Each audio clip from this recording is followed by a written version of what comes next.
All right, listen up. This is a Code Ninja security advisory. We are disclosing two active vulnerabilities that need your immediate attention: CVE-2026-28196 and CVE-2026-28196. Let's get right to it. So what you're looking at here is a war on two fronts. On one side, you have threat actors actively weaponizing some really bad architectural flaws to steal data and escalate their privileges. And on the other, you've got critical CI/CD platforms that are just leaving the keys to the kingdom lying around for any privileged attacker to find. Two very different threats, both extremely urgent. Here's our protocol for this briefing. We'll start with the intel, then we'll secure our comms link. After that, we'll do a deep dive on each advisory. First the SQL injection, then the credential exposure. From there, we'll get into what you need to do right now, mitigation and threat hunting, and we'll wrap up with our disclosure protocol. Okay, before we go any deeper, we have to establish a secure comms channel. This is absolutely critical to make sure you get future real-time intelligence from us the moment it drops. No delays. Here's the three-step protocol. 1. Subscribe to this channel. That's your pipeline for real-time intel. 2.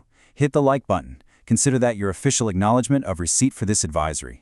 And 3, and this is the most important part, drop a comment with your status, just patched or vulnerable. This gives us and the whole community critical intel on the potential blast radius. All right, comms check complete. Let's dig into the first advisory. We're talking about CVE 2026-28196. This is a nasty one, an unauthenticated remote exploit that's being seen in the wild. The vulnerable software is the Code Project's online reviewer system, version 1.0. The flaw is in a specific file, exam-update.php. Now, here's the kicker. The exploit code is already public. That means the barrier to entry for an attacker is practically zero. If you're running this software, you have to assume you're a target. And here's why it's so dangerous. The attack itself is ridiculously simple. On the left, you see a normal, clean input for the test ID parameter, just a number. But on the right, an attacker can just tack on a simple command. The application doesn't sanitize the input, so it blindly executes whatever SQL the attacker throws at it. It's a textbook case. So what's the blast radius? Well, since the attack is remote and requires no authentication, basically anyone on the internet can try it. A successful hit means the attacker can start siphoning off your data, messing with your database, and maybe even find a way to escalate their privileges and own the whole box. It's bad. Okay, let's pivot to our second advisory. This one's a totally different kind of threat. We're now looking at CVE 2026-28196. It's a credential exposure flaw in a tool many of you use, JetBrains TeamCity. Now, you're going to see this CVSS score 2.3 and think, oh, it's low. Do not make that mistake. A low score like this often just means an attacker needs high privileges to exploit it. But in a real-world attack chain, this is the golden ticket. Once an adversary has a foothold, a vulnerability like this is exactly what they hunt for to move laterally and escalate their access. Ignoring low-rated vulns is how you get compromised. So what's the root cause? It's something called incomplete cleanup.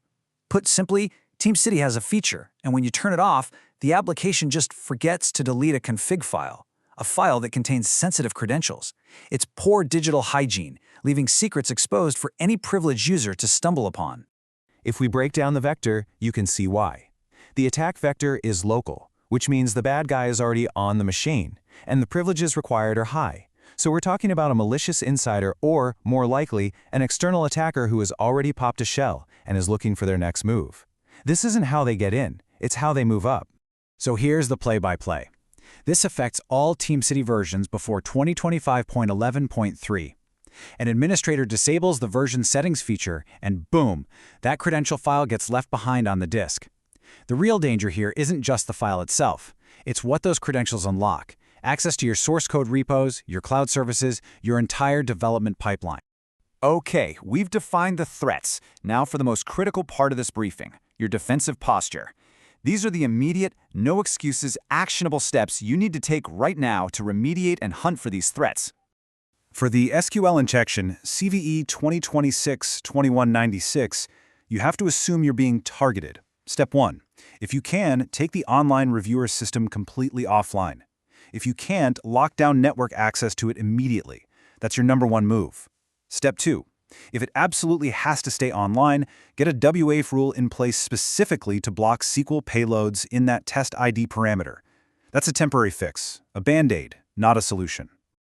For the TeamCity issue, it's a three-step process. Step 1, this is non-negotiable. Upgrade to version 2025.11.3 or later. Get the patch deployed. Step 2, and listen closely, patching is not enough. You must go in and manually hunt for these leftover credential files and delete them. The patch won't do it for you. And step 3, rotate every single secret that could have been in those files. Assume they've been compromised. All right, for the SOC teams, here are your hunting directives. Your #1 indicator of compromise is the existence of these orphaned files. Go find them now. Look for any weird read operations on those config directories, especially from any account that isn't the main TeamCity service account. You need to get file integrity monitoring on those directories yesterday and start combing through your TeamCity audit logs for any suspicious config changes. Go hunt. I want to close this out by being crystal clear about why we operate this way. Our entire mission is built on the principle of coordinated vulnerability disclosure. We bring this intelligence into the light for two reasons. First, to empower you, the defenders on the front lines, with the intel you need to protect your networks today. And second, to apply public pressure on vendors to do the right thing and issue solid fixes. It's about transparency, accountability, and making the entire ecosystem safer. That concludes this advisory. Implement these mitigations, hunt for these IOCs, and validate your patches. Stay secure.